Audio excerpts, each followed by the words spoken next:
یہ مذاکرات کا عمل ایک خوش آئند ہے. رانا صاحب آپ کس طریقے سے دیکھ رہے ہیں؟ حکومت نے بھی کہا ہے کہ ہم اس کی پیشکش کو قبول کرتے ہیں اور اسے ایک پازیٹیو امپیکٹ کی صورت میں دیکھتے ہیں، بلکہ خواجہ صاحب کا بیان ہے کہ بالآخر ایٹ دی اینڈ ایونچولی آئے تو پھر یہ مشترکہ اجلاس کی طرف اور پارلیمنٹ کی طرف سڑکوں کی سیاست چھوڑ کے. اچھی بات نہیں ہے؟ پاکستان تحریک انصاف کو عقل آ گئی. اچھی بات ہے. اور پی ٹی آئی تو کہتی تھی ہم کسی سے بات نہیں کریں گے، اور حکومت کہتی تھی کہ یہ تو تخریب کار ہیں، دہشت گرد ہیں، ریاست سے ٹکراتے ہیں. تو آج وہ کس منہ سے ان کے ساتھ بیٹھ رہے ہیں؟ پی ٹی آئی اگر کہتی تھی تو یہ بھی تو یہ کہتے تھے کہ یہ جماعت انتشار پسند جماعت ہے اور ریاست سے ٹکرا رہی، تو آپ کس جماعت سے آپ مذاکرات کرنے کے لیے بیٹھ رہے ہیں؟ دوسری بات یہ ہے کہ یہ ساری جو مذاکرات ہیں نا، یہ بچوں کا گڈے گڑیا کا جو بیاہ کرتے تھے نا، وہ یہ اسی طرح نہ اس کا نہ نکاح ہونا ہے، نہ ولیمہ ہونا، نہ کاکا کاکی. بھائی یہ ہوگا اور اس کا آؤٹ کم کچھ بھی نہیں جو نکلنا. اس کی ریزن یہ ہے کہ جو حکومت ہے کیا وہ اس پوزیشن میں ہے کہ اپوزیشن سے کوئی وعدہ کرے اور اس پہ پورا عمل بھی کر لے؟ کیوں نہیں؟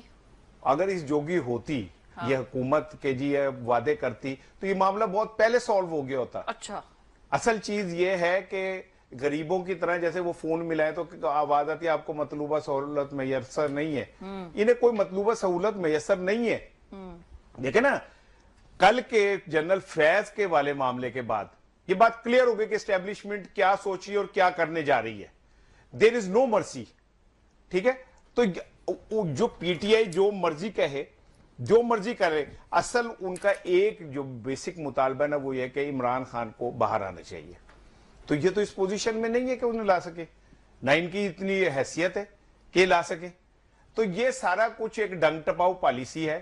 ہاں، اس کا ایک امپیکٹ بنے گا کہ اگر عمران خان جو سول نافرمانی کی تحریک کا کہہ رہے ہیں نا، تو لوگوں کو ایک یہ اثر ملے گا کہ نہیں یہ نہیں کرنی، مذاکرات چل رہے ہیں، کوئی رستہ نکل آئے گا، کوئی کیا کہتے ہیں بیچ میں سے بریک تھرو ہو جائے گا اور ہم ذرا ہاتھ ہولا رکھیں. تو یہ اس کا ایک پازیٹیو آسپیکٹ نکل سکتا ہے. ادروائز آئی ایم سوری، یہ جو پارلیمنٹ ہم کر رہے ہیں کہ پارلیمنٹ اگر اتنی تگڑی ہوتی تو آج تک ان لوگوں کو پکڑ لیا ہوتا جو نقاب پوش آئے تھے اور جو پارلیمنٹ میں سے بندے اٹھا کے لے گئے تھے. کر لیتی نا پارلیمنٹ.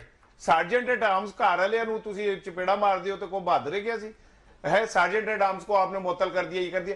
مزہ تب تھا کہ اسپیکر صاحب اس کیس کی پروب کر کے جو ذمہ دار ہیں انہیں بلاتے پارلیمنٹ. انہوں نے کمیٹی بنائی تھی راحت صاحب، آپ کو یاد ہو ہم نے ڈسکس بھی کیا تھا. انہوں نے کمیٹی بنائی تھی. اب وہ کمیٹی کیا گئی، کمیٹی نے کیا کیا، یہ رانا صاحب ایک کیا کہوں میں، still a question mark. Committee آپا خورشید لے کے بھاگ گئی. بس وہی ٹھیک ہے نا. یہ کمیٹیاں جو ہے نا یہ خو کھاتا ہوتا ہے. ٹھیک ہے، جب تجھے کچھ نہیں کرنا تو کمیٹی بنا دو. مجھے رانا صاحب آپ کی بات سے اختلاف اس وجہ سے، آپ کہہ رہے ہیں کہ یہ کچھ بھی نہیں ہے، ڈنگ ٹپاؤ پروگرام ہے مذاکرات والا، تو پھر پی ٹی آئی نے خود کیوں پیشکش کی؟ اچھا، اس میں دو چیزیں. جی، ایک چیز تو یہ ہے کہ جو جس کو آپ کہہ رہی تھی، کیا کہا تھا کہ وہ ڈیالہ میں بیٹھا کیا ہے، وہ جیل والی سرکار. جیل والی سرکار. اب دیکھیں نا، کسی کو ایک اوپر والی سرکار ہے اور ایک جیل والی سرکار. دیکھیں نا، یہ بڑی بات ہے کہ ایک شخص جیل میں بیٹھ کے سرکار بن جائے. جی جی، ٹھیک ہے، یہ کوئی چھوٹی بات نہیں ہے. لوگ تو جیل میں بیٹھ کے باہر سرکار اور پرواز دو چیزیں. جہاں ان کا گھر ہے وہ مرشد چوک بن گیا.